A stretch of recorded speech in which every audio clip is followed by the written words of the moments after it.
নফস ধোকা দিবে, শয়তান ধোকা দিবে, গুনাহ করতে মন চাইবে বা গুনাহ হয়েই যাবে, ঠিক আছে, আবার ঘুরে দাঁড়াবে, আবার তওবা করবে, আবার গুনাহ ছেড়ে দেওয়ার মতো সিদ্ধান্ত নেবে, নতুন করে আবার প্রেরণা যাবে।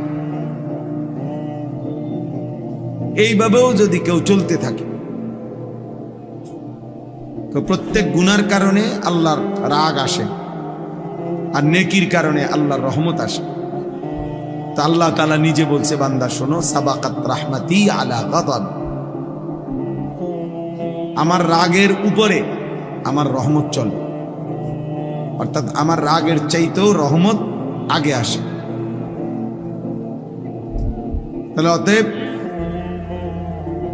নফসের সাথে, মনের চাহিদার সাথে এবং শয়তানের সাথেও যদি কেউ ধাক্কাধাক্কিও করে, যে শয়তান তাকে একবার গুনাহ করায় ফেলছে, আরেকবার সে হিম্মত করে আবার ফিরে দাঁড়াইছে যে না, আমি গুনাহ করব না, এইভাবেও যদি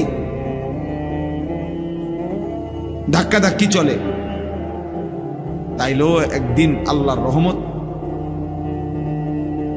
গালেব হয়ে প্রভাব বিস্তার করে আল্লাহ দয়া করে তাকে পুরাপুরি গুনাহ ছেড়ে দেওয়ার হিম্মত দান।